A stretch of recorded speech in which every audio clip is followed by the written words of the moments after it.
Olá, turma do sétimo ano. Tudo bom com vocês? Como vocês estão? Estamos iniciando agora a nossa terceira aula referente à nossa quarta unidade de estudos. Na aula de hoje, nós iremos iniciar o estudo do capítulo 13. Estudaremos sobre alguns polígonos específicos, no caso, os triângulos e os quadriláteros, e também sobre a circunferência. Vamos distinguir a diferença entre circunferência e círculo e estudar alguns elementos que compõem a circunferência.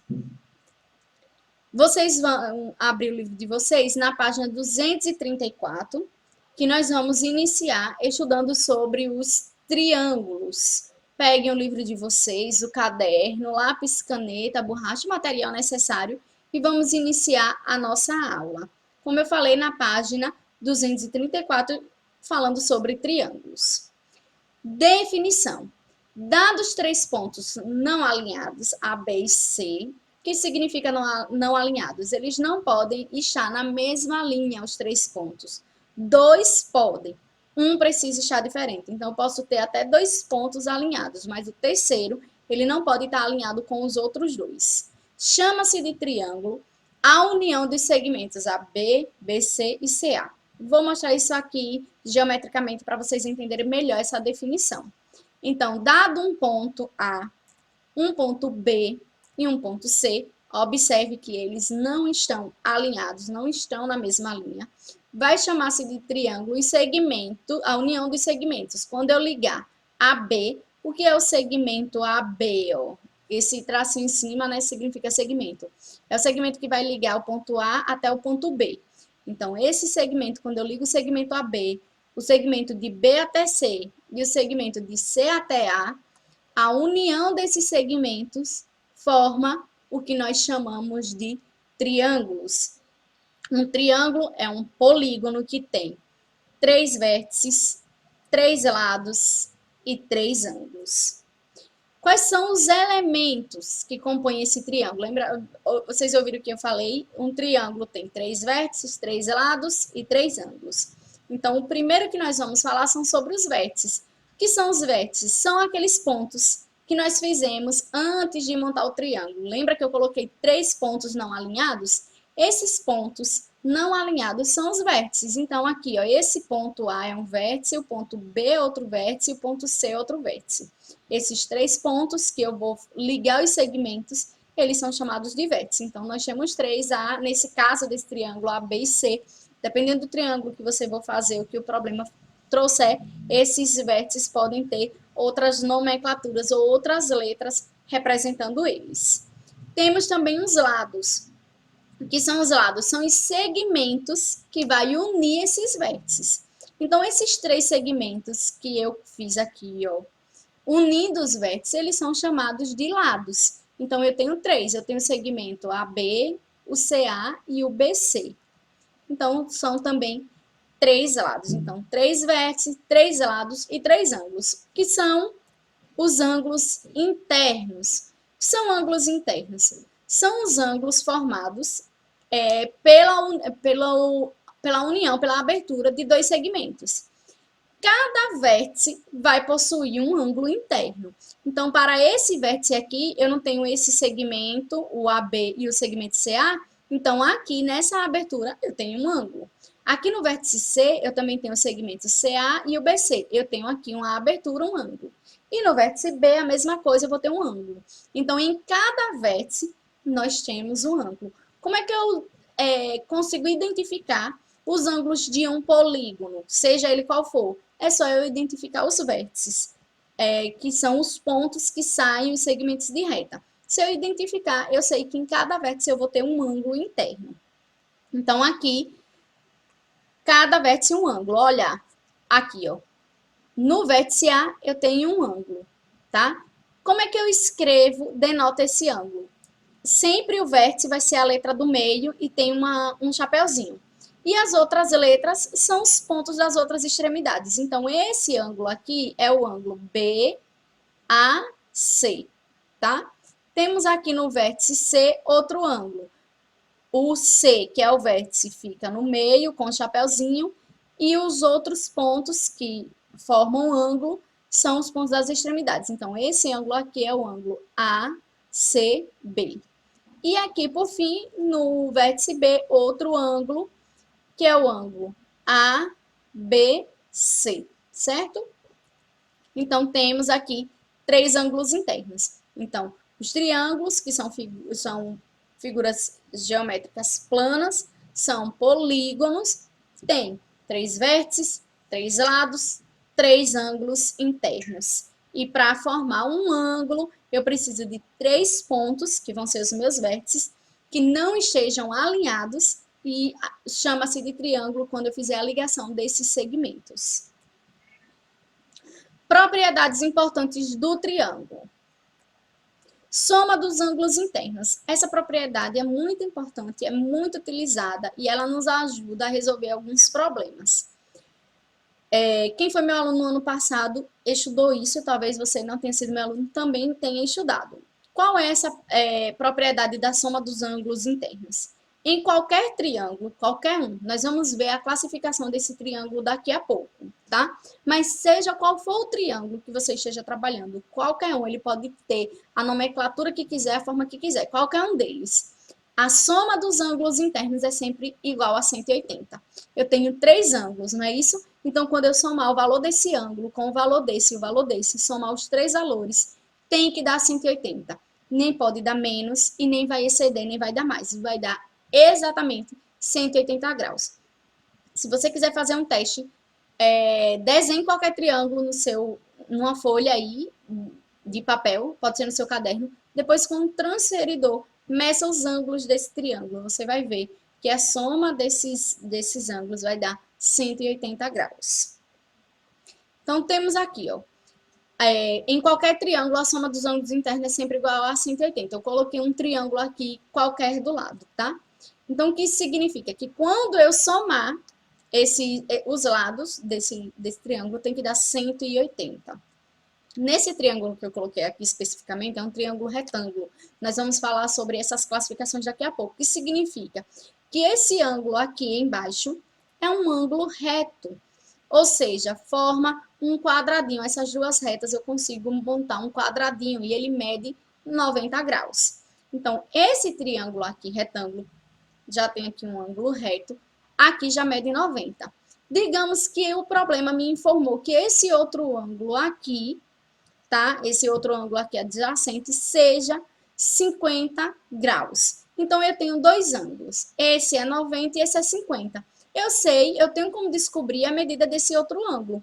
Se os 3 juntos tem que dar 180, eu tenho aqui um de 90 e eu tenho aqui esse de 50, que já dá 140. Quanto tem que ser esse aqui?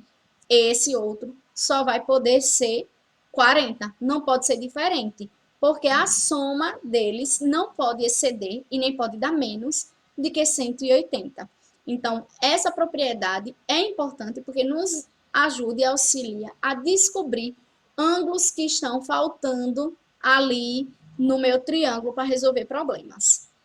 Outra propriedade importante é a desigualdade nos triângulos.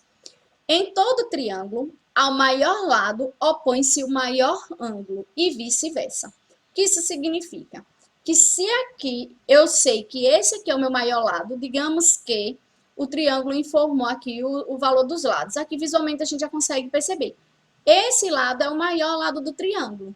Então, oposto a esse lado vai estar o maior ângulo. Então, aqui é o maior ângulo. E se aqui é o maior lado, aqui vai ser o maior ângulo. E vice-versa.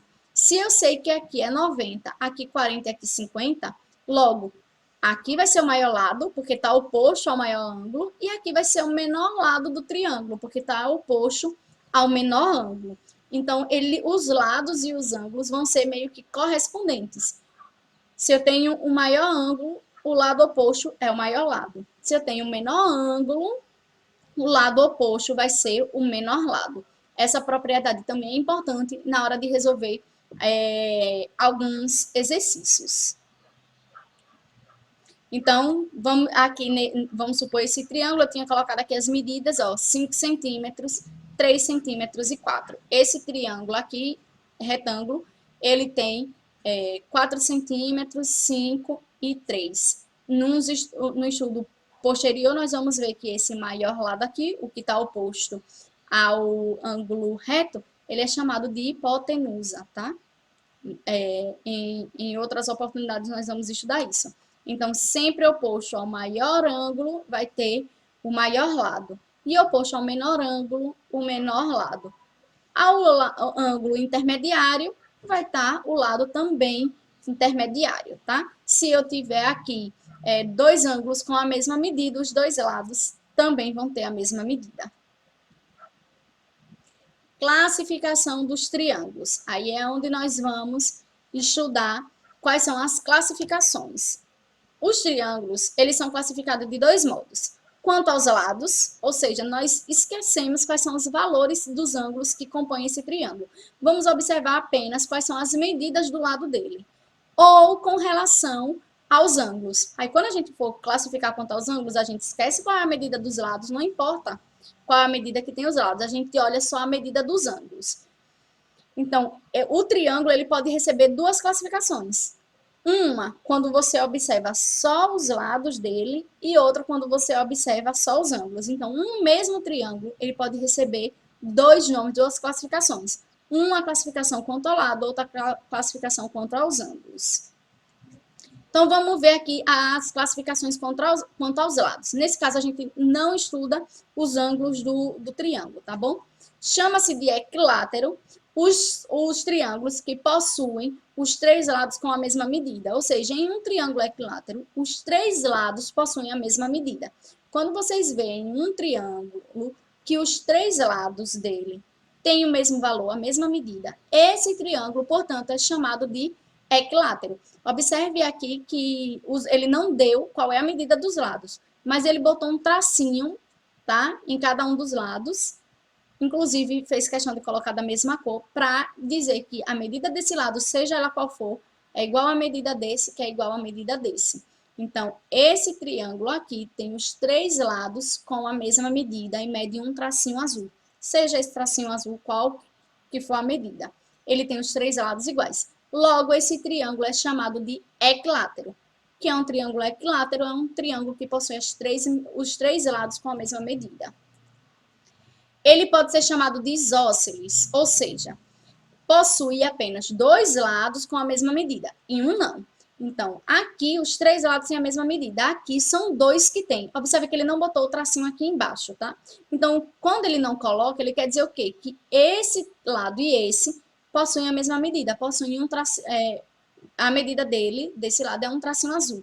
Seja qual for esse traço a medida, tá bom? Aqui embaixo ele tem uma medida diferente que também não informou qual é, mas vai ser diferente desses dois. Então, em um triângulo, quando dois lados possuem a mesma medida e um não, esse triângulo é chamado de isósceles. Equilátero, os três lados possuem a mesma medida. Isósceles, apenas dois possuem a mesma medida e um não. Ou ele vai ser chamado de escaleno. Nesse caso, os três lados possuem medidas diferentes. Olha aqui, ó. Um lado possui um tracinho, outro lado mede dois tracinhos e o outro lado mede três tracinhos. Inclusive, ele colocou de cores diferentes para também distinguir pelas cores. Ou seja, nesse triângulo aqui, os três lados possuem medidas diferentes. Seja elas quais forem, elas não vão ser iguais. Então, quando a gente classifica os triângulos quanto aos lados, nós temos essas três classificações. Equilátero, os três lados com a mesma medida. Isósceles, dois lados com a mesma medida, um vai ser diferente. Escaleno, os três lados com medidas diferentes. E a classificação quanto aos ângulos? Aí aqui nos ângulos, a gente já vai esquecer os lados. Não importa quais são os lados. Não importa se ele é equilátero, se ele é isósceles ou escaleno. O que eu vou observar aqui são as medidas dos ângulos. Então, vamos lá. Acutângulo. Ele pode ser chamado de acutângulo. Um triângulo é acutângulo quando possui os três lados ou os três ângulos agudos, ou seja, menores que 90. Observe que eu peguei o mesmo triângulo equilátero. Olha, esse triângulo equilátero, ele também pode ser chamado de acutângulo. Lembra da segunda propriedade que nós estudamos agora há pouco? Ao menor lado se opõe o menor ângulo. Ao maior lado se opõe ao maior ângulo. Aqui, os lados são iguais. Se os lados são iguais, os ângulos têm que ser iguais, tá? Então, a soma desses três ângulos, tem que dar 180. E eles têm que ser iguais. Então, qual é a medida desses ângulos? Ele vai ser 60, 60 e 60, porque os ângulos têm que ser iguais. Por que tem que ser iguais? Porque as medidas do lado são iguais. Ok? E eles têm que dar 180. Então, 60 mais 60, 120, mais 60, 180. Então, eu tenho aqui três ângulos de 60, ou seja, três ângulos agudos. Os três ângulos medem menores que 90. Quando isso ocorre, quando os três ângulos são agudos, eu chamo esse triângulo de acutângulo. Esse triângulo isósceles, ele também é acutângulo, viu? Não quer dizer que todo equilátero ou que todo acutângulo vai ser equilátero, tá? O acutângulo também pode ser um isósceles. Observe aqui, ó. Ele tem dois ângulos agudos, esse também é agudo, tá? Todos esses três ângulos aqui são agudos, sendo que os dois da base possuem a mesma medida e esse aqui não, tá bom? Então, aqui, esse triângulo isósceles também é acutângulo, porque os três ângulos são agudos. Temos também o triângulo retângulo, que é um triângulo retângulo. É um triângulo que possui um ângulo reto. Então, se eu observo no triângulo, lembra do triângulo anterior, quando eu falei das propriedades? Era um triângulo retângulo, porque ele tinha um ângulo, possuía um ângulo reto. Então, eu tenho aqui, se em um triângulo eu identificar que um dos ângulos é reto, esse triângulo é chamado retângulo. Observe que em um triângulo retângulo, um ângulo é reto, os outros dois vão ser agudos. Não tem como eu ter dois ângulos retos, porque se eu tivesse dois ângulos retos, já dava 180. E o terceiro? Se a soma dos três tem que dar 180. Então, eu não posso ter dois ângulos retos.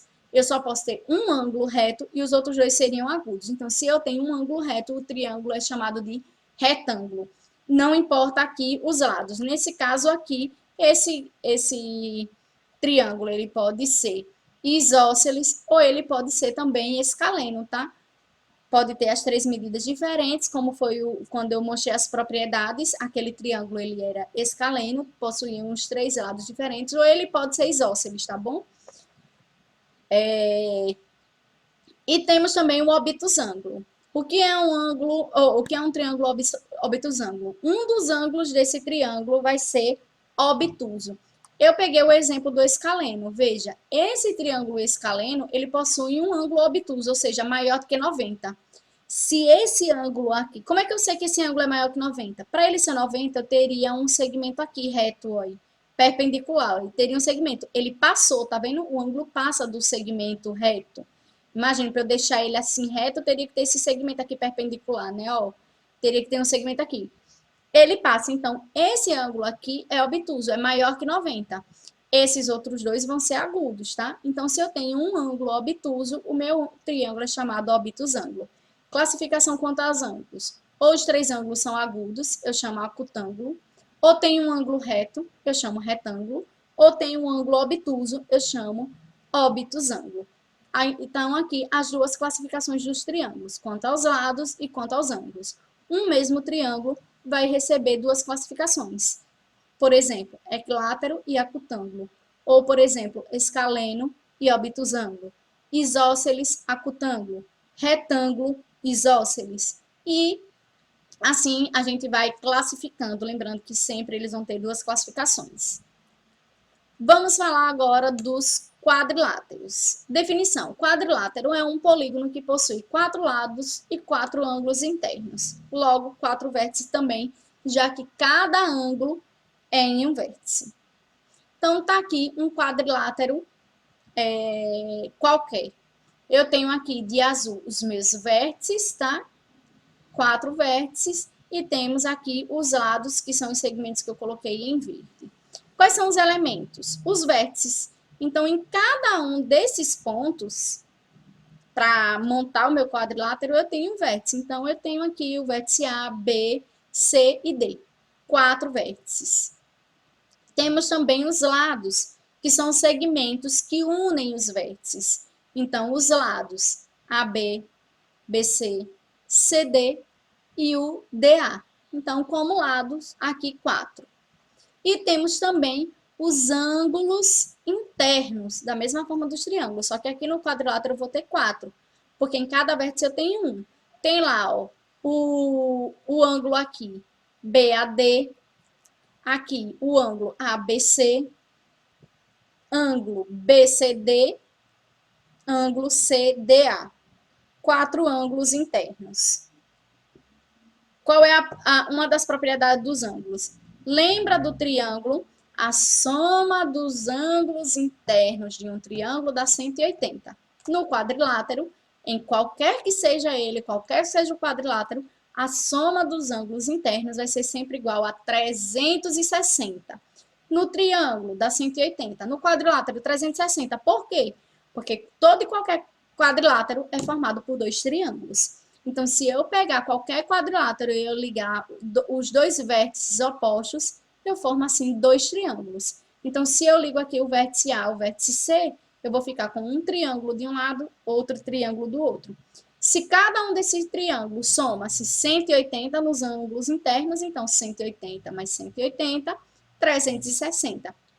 Esse quadrilátero aqui, que nós vamos ver a classificação dele, que é chamado de retângulo, possui 4 ângulos retos, ou seja, 4 ângulos de 90. 90 com 90, 180, com 90, 270, com 90, 360. Ou seja, cada um desses vértices oposto tem um ângulo reto, que dá 360.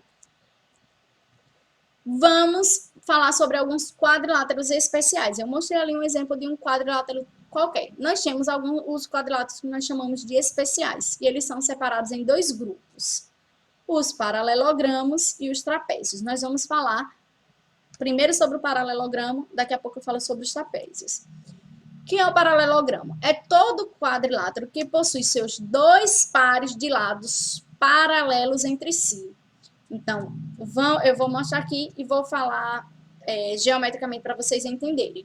Então, nós sabemos que todo quadrilátero possui 2 pares de lados. Então, eles são opostos, o superior e o inferior, e o da direita com o da esquerda, ou seja, os laterais. No paralelogramo, os segmentos opostos, eles são paralelos, que significa que eles não se cruzam, mesmo que eu faça o prolongamento. Então, eu tenho aqui, botei o paralelogramo na forma geral. Observe aqui, temos o segmento superior e o inferior. Temos a lateral direita e a lateral esquerda, que significa que nem o superior com o inferior, ou o superior e o inferior, eles são paralelos, ou seja, mesmo que eu faça o prolongamento desse segmento dos 2, eles nunca vão se tocar. A mesma coisa acontece na lateral. E se eu fizer o prolongamento dessa lateral esquerda e fizer o prolongamento da lateral direita para cá, ó, tá? Fizer o prolongamento retinho, eles não se tocam. Esse segmento, o segmento AB e o JR, são paralelos. E a mesma coisa para o AJ e o BR. Eles são paralelos entre si, é assim que a gente escreve, tá? O segmento AJ é paralelo, 2 tracinhos, ao BR. E o segmento AB é paralelo ao JR. Não se tocam, mesmo que eu faça o prolongamento desses segmentos, tá bom? Quais são as propriedades dos paralelogramos? Primeira propriedade, os lados opostos são congruentes. Vimos o que é congruência, ou seja, eles possuem a mesma medida. Então, esse segmento aqui, ó, AB, e o segmento JR, eles têm a mesma medida. Se eu informar que o JR possui 8 centímetros, a B também vai ter 8 centímetros. E o AJ é paralelo ao BR, ou seja, eles também têm a mesma medida. Se AJ mede 5, BR mede 5. Outra propriedade. Aqui, ó, a gente é congruente, né, que é um igual contínuo. AB é congruente a JR e AJ é congruente a BR. Segunda propriedade. Os ângulos opostos são congruentes. Que são ângulos opostos? São ângulos que meio que estão de frente um para o outro, tá? Eles não estão nos lados. Eles estão meio que de frente. Então, olhe. Ângulos opostos. Eu tenho aqui esse ângulo. JAB. Qual é o ângulo oposto? É esse aqui que está de frente. É o JRB. Eles são congruentes. Significa que eles possuem a mesma medida. Se esse ângulo aqui mede 120 graus, esse aqui também vai medir 120 graus, tá? Então, eles possuem a mesma medida. A mesma coisa acontece para esse ângulo e esse aqui, ó, que são opostos, são de frente um para o outro. eles também vão possuir a mesma medida. Se eu sei a medida desse, eu consigo saber a medida desse, porque eles são congruentes, tá? Classificação dos paralelogramos. Então, os paralelogramos são quadriláteros que possuem os seus dois pares de lados paralelos, mas nós podemos classificar esses paralelogramos. Esse aqui que nós conhecemos como retângulo.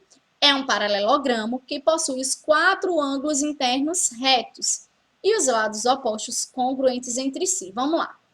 Por que paralelogramo? Porque esse segmento de cima é paralelo ao de baixo e o segmento da esquerda é paralelo ao da direita. Não se tocam, se eu fizer o prolongamento, nunca vão se tocar.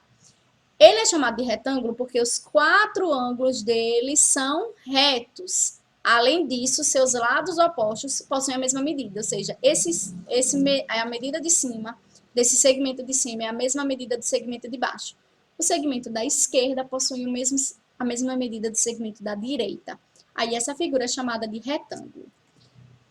Vamos ao losango, que lembra a forma de uma pipa. É um paralelogramo que possui os quatro lados congruentes, ou seja, com a mesma medida. Então, nesse losango aqui, os quatro lados possuem a mesma medida. Nesse caso aqui, possuem a medida de 2 tracinhos, seja eles qual for. Então, se eu digo que esse losango aqui, esse lado mede 10 centímetros, esse mede 10, esse 10, esse 10. Porque os quatro lados possuem a mesma medida. E os ângulos? Não fala. Só que por ele ser um paralelogramo, os ângulos opostos possuem sim a mesma medida, ou seja, esse ângulo aqui possui a mesma medida desse aqui. E esse ângulo possui a mesma medida desse, tá? Aqui no retângulo, os quatro ângulos são retos. Aqui no losango não fala quais são as medidas dos ângulos. Fala que os quatro lados possuem a mesma medida. E nós sabemos que os ângulos opostos, eles também vão ter medidas iguais, congruentes, opostos, tá? Esse vai ter a mesma medida desse e esse vai ter a mesma medida desse. E para terminar a classificação dos paralelogramos, nós vamos falar sobre o quadrado. O quadrado é um paralelogramo que possui os quatro lados congruentes com a mesma medida, isso nós já sabemos, e os quatro ângulos internos retos. Ou seja, o quadrado ele vai ter quatro ângulos retos e vai ter quatro lados congruentes com a mesma medida. Então, todo quadrado é um retângulo, certo? Por que todo quadrado é um retângulo? Porque para ser retângulo precisa ter os quatro ângulos retos, e o quadrado tem. Mas o retângulo pode ser quadrado? Não, porque para ser quadrado os quatro lados têm que ter a mesma medida e o retângulo não tem. Então, todo quadrado é também retângulo, embora os retângulos não necessariamente sejam quadrados. Todo quadrado é um losango, certo? Por quê?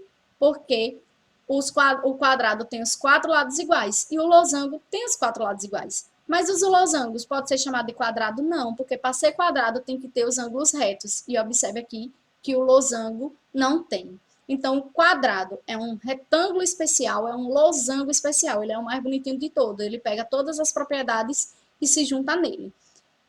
Só recapitulando, retângulo, quatro ângulos retos. Losango, quatro lados com a mesma medida. Quadrado, quatro lados com a mesma medida e quatro ângulos retos. Junta o retângulo e o losango, dá um quadrado.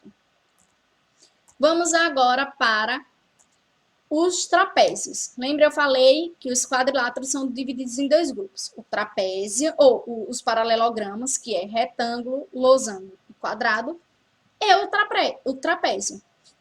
O trapézio é um quadrilátero que possui apenas dois dos seus lados opostos paralelos. O que isso significa? Olha aqui esse quadrilátero, esse trapézio. A parte superior, o segmento superior, é paralelo ao segmento inferior. Eles não se tocam. E, além disso, eu posso fazer o prolongamento desses segmentos. Eles nunca vão se tocar. Mas as laterais, ou seja, essa aqui e essa, apesar de não se tocarem aqui, se eu fizer o prolongamento dessa e prolongar essa lá em cima, eu estou prolongando essa e estou prolongando essa aqui. Lá em cima, quando no prolongamento, elas vão se cruzar, tá? Então, eles não são paralelos. Paralelo é a parte de cima, RP, e o segmento de baixo JM. Então, só um par de lados paralelos. Aí é o trapézio. Esse trapézio, ele também tem classificação. Ele pode ser classificado também em 3. Ele vai ser chamado, que é esse que está aqui, ó. Esse que está aqui novamente. Ele vai ser chamado de retângulo. Quando é que um trapézio é retângulo? Quando ele possui 2 ângulos internos retos de 90 graus. Ou seja, aqui, esse ângulo e esse são retos. Esses 2 ângulos sendo retos, o trapézio é chamado trapézio retângulo. Ele pode ser chamado de isósceles. Lembra de triângulo isósceles? Ele vai possuir os 2 lados não paralelos com a mesma medida. Observe que são os 2 lados que não são paralelos. Nunca esse lado aqui, ó, de cima, e esse de baixo, que são chamados de base, vão ter a mesma medida. Quem vai ter a mesma medida? Esses lados que não são paralelos. Que se eu fizer o prolongamento desse e fizer o prolongamento desse, eles vão se encontrar. Então, esses 2 lados aqui, as minhas 2 laterais, eles possuem a mesma medida. Se isso ocorre, esse trapézio é chamado de isósceles. E ele vai ser escaleno quando os 4 lados possuírem medidas diferentes. Então, tanto as minhas bases vão ter medidas diferentes, quanto as laterais. Nenhum deles possui a mesma medida, tá? Os 4 lados têm medidas diferentes, ele é chamado de escaleno. Recapitulando, trapézio retângulo tem 2 ângulos retos. Trapézio isósceles, as minhas laterais possuem a mesma medida. Trapézio escaleno, os 4 lados possuem medidas diferentes. E agora nós vamos falar sobre a circunferência. Na página 251, tá? É o conjunto de pontos que delimitam uma figura geométrica circular. Quando a gente vai desenhar o que nós chamamos de círculo, que é a partir de agora nós vamos ver a escrita correta e a representação e a nomenclatura correta. Quando nós vamos desenhar o círculo, essa linha que nós fazemos aqui, ó, para desenhar o círculo, é o que nós chamamos de circunferência. Então, é o conjunto de pontos que delimitam a figura geométrica circular. Se eu quero desenhar um círculo, quando eu desenho essa linha aqui, essa linha é o que eu chamo de circunferência. Logo, circunferência e círculo são diferentes. A circunferência é a linha que delimita o círculo. É aquela linha que eu faço para depois pintar. Já a parte pintada, quando eu pinto a área, essa sim é o círculo. Observe aqui, ó. A minha circunferência é a linha que está de preto, ó. Tá? Essa circunferência, a linha que eu fiz para fazer o círculo, eu chamo de circunferência. A minha área pintada é o meu círculo, tá bom? Então, aqui, ó, circunferência é a linha, o conjunto de pontos que vai delimitar a minha região circular, o meu círculo. A minha circunferência, ela tem alguns elementos. Vamos falar sobre eles agora. Temos o centro, que é o ponto que fica no meio da circunferência. Então, bem no meinho, ele é chamado de centro. É esse ponto que fica bem no meio. Ele é equidistante da circunferência. O que significa ser equidistante? Se eu medir a distância desse ponto aqui para qualquer parte da circunferência, sempre vai dar a mesma medida. Então, se eu meço a distância daqui para aqui, vai dar a mesma distância de eu medir daqui para aqui. Que dá a mesma distância de eu medir daqui para aqui. Seja para onde for, porque ele está justamente ao meio. Ele é equidistante à circunferência. Temos o raio. O raio é o segmento de reta que vai unir o centro a um ponto da extremidade da circunferência. Lembra que eu falei, se eu medir a distância daqui para aqui, vai dar uma medida. Daqui para aqui, a mesma medida. Então, esse segmento, ele é chamado de raio. Então, quando eu meço daqui do centro até um ponto na circunferência, essa medida aqui é o que nós chamamos de raio. Todo raio possui a mesma medida. Em uma circunferência, qualquer que seja o raio, ele vai ter a mesma medida, porque o centro ele é equidistante. Imagine um pneu de uma bicicleta. Nós temos os raios, e todos aqueles raios que são ligados do meio do pneu até a ponta, né, até a circunferência do pneu, eles possuem a mesma medida. Aí a bicicleta de vocês é, por exemplo, aro 12, aro 14, porque são a medida dos raios, tá bom? Então, todos os raios da circunferência, daquela circunferência têm a mesma medida. É claro que o raio dessa circunferência e o raio dessa vão ter medidas diferentes. Observe que essa circunferência é maior, essa aqui é menor. Logo, os raios delas vão ser diferentes, mas dentro dessa mesma circunferência, todos os raios, todo e qualquer raio que eu pegar aqui, vai ter a mesma medida. Temos também uma corda. O que é corda? É o segmento de reta que une dois pontos da extremidade da circunferência sem passar pelo centro. Então, se eu quero ligar um ponto aqui com esse outro ponto, se eu não passar pelo centro, eu chamo esse segmento de corda. Olha lá, ligando dois pontos. Liguei aqui esse ponto da circunferência com esse ponto na circunferência. Quando eu ligo, eu tenho aqui um segmento. Ele não passou pelo centro. O meu centro está aqui. Então, esse segmento aqui, eu chamo ele de corda. Estou ligando dois extremos da minha circunferência, dois pontos, e não passa pelo centro. Aí, esse segmento recebe o nome de corda. Diâmetro é um segmento de reta que une dois pontos nas extremidades da circunferência, passando pelo centro. Aí, agora, ó, o diâmetro é uma corda especial. Eu vou ligar duas extremidades e vou passar, sim, pelo centro. Quando eu pego essa corda e passo pelo centro, aí eu chamo de diâmetro. Tá aqui, ó. Então, se eu estou ligando aqui essa extremidade da minha circunferência com essa outra extremidade e passo pelo centro, já não é uma corda, ou é uma corda especial. Vai ser chamada de diâmetro, que é esse aqui, é verde. Se você observar, o diâmetro é formado por dois raios. Olha, se eu pegar daqui, do meio, para cá, eu tenho um raio. Se eu pego daqui para cima, eu tenho outro raio. Então, logo, o meu diâmetro, ele tem a medida de dois raios. O meu diâmetro vai equivaler à medida de dois raios. Se eu sei que o meu raio mede 5 centímetros, quanto é que vai medir meu diâmetro? Vai medir 5 daqui, mais 5 daqui. Duas vezes o raio. Então, meu diâmetro é 10 centímetros. Então, isso aqui é importante vocês lembrarem. O diâmetro é o valor de dois raios.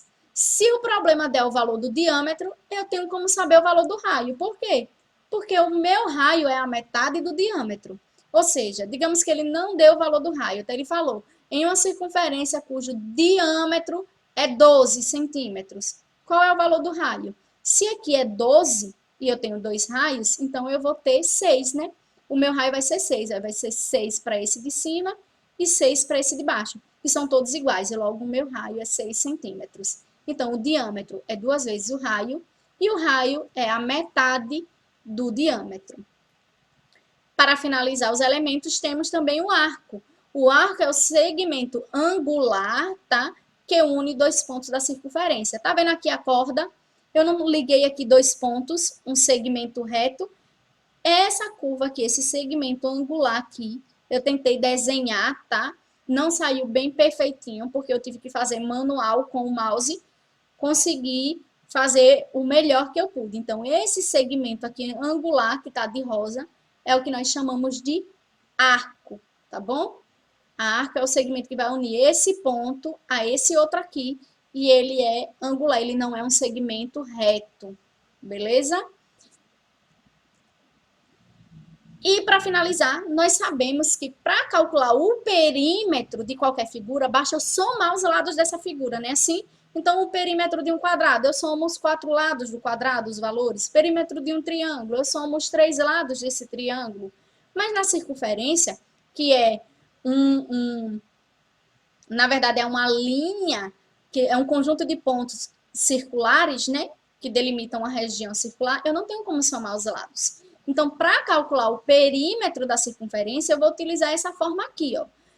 A circunferência, tá? Isso aqui é o C de circunferência, que é o perímetro, o tamanho dessa corda. Eu quero saber qual é o tamanho dessa linha aqui. Quantos centímetros mede essa linha? Então, eu vou fazer 2 vezes π vezes r, que é o valor do raio da circunferência. Quanto é que mede π? Π é uma constante universal. Toda vez que vocês verem esse π, vocês vão substituir ele pelo valor 3,4.